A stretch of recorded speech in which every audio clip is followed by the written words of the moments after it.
It's late 2023, the Phoenix area. Investigators with the State Attorney General's office are looking at apartment rents. They're up 76% since 2016. Something is off.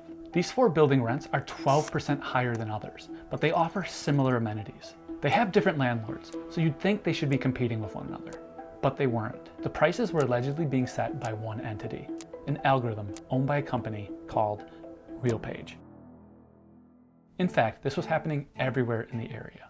That's old-fashioned price fixing using new technology. We allege, in effect, a housing cartel. Over 2,000 miles away, something similar is happening. It's alleged that all of these different units, their prices were set by one single algorithm, which sounds bad. And it could be happening in cities and states across the country. Renters have filed over 30 different lawsuits against RealPage. We're going to talk about what all this means, how algorithms, these black boxes of data, are shaping our markets and giving an incredible amount of power to the few, and how the Department of Justice and some state attorney generals are fighting back. Because this is a story about how a few lines of code broke the American housing market. What is RealPage? So RealPage is a company that operates software that allows landlords to input their data into an algorithm, and then RealPage sets the prices for all of those landlords. This is actually against the law. Attorney General Mays isn't the only one alleging this. Our allegations are that RealPage, in combination with 14 of the largest landlords here in the District of Columbia, are effectively colluding with one another to set rents. Across America, rent is up 20% since 2020. The Attorney Generals of Arizona and DC are suing RealPage and a host of big landlords, alleging that an algorithmic housing cartel is helping drive up prices.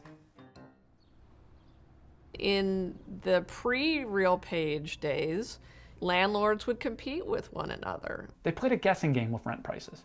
Push it too high and people move, leaving landlords hunting for new tenants. It was a delicate balance, a market. And I'm not sure if it was fair, but it wasn't rigged.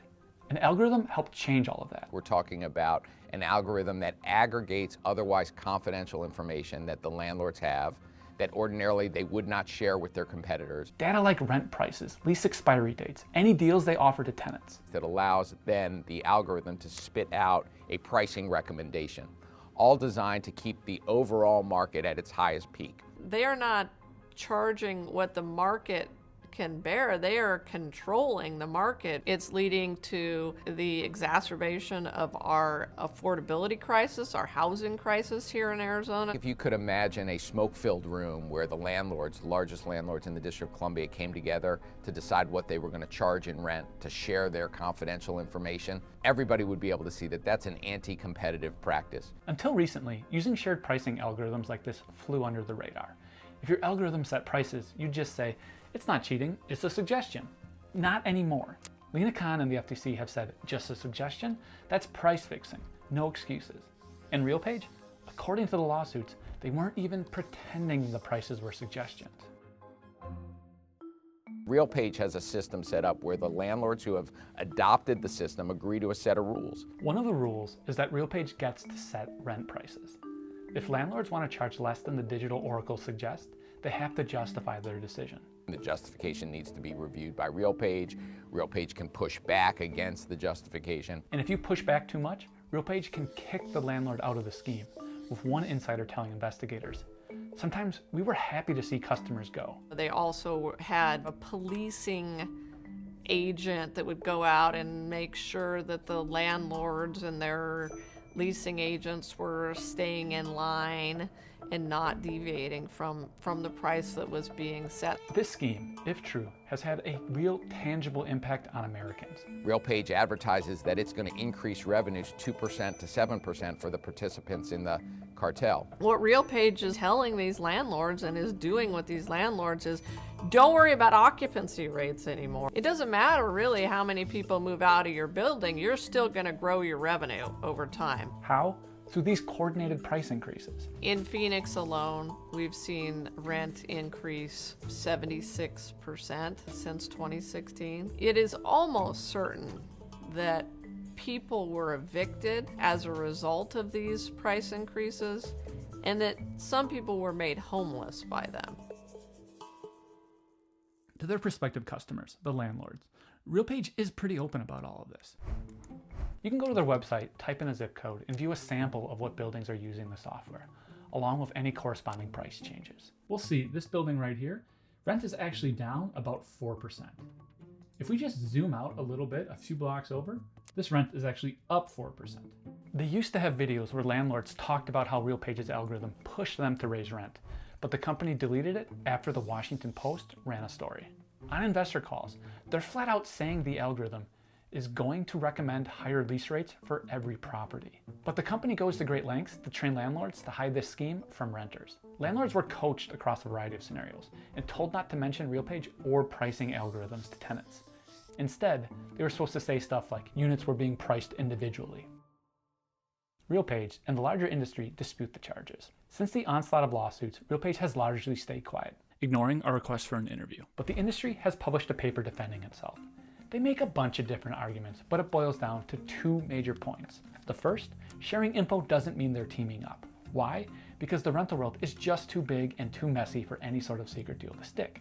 But that doesn't seem to stand up to scrutiny. The RealPage algorithm is being used by nearly 90% of the apartment owners in the DMV. RealPage controls 70% of the rental units in Phoenix, and that they control at least 50% of the market in Tucson. 90% in DC, 70% in Phoenix. That hardly seems like a fragmented rental market. And their second point, more houses, not less data sharing, is the real fix for high rents. That's bunk. You know, we've got apartment units all over Phoenix that aren't being rented right now because people can't afford them. The spaces are there, but people can't afford them because these landlords are setting artificially high rent via an algorithm, and that is just unacceptable, absolutely unacceptable. Things are shifting. Renters are banding together in class action lawsuits. Arizona, DC, and possibly North Carolina are suing. They want to end the scheme, refund renters, and fine companies like RealPage. The DOJ has started a criminal investigation into the whole thing.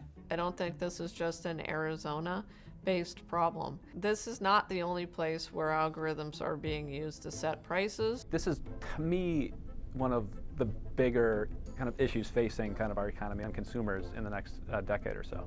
There's a lot of positive things that algorithms and machine learning can do for society, but there are also risks associated with it. We can't be afraid of technology. We have to lean in and learn about it and make sure that we're keeping the public safe from the abuses that can sometimes flow from misuse of technology.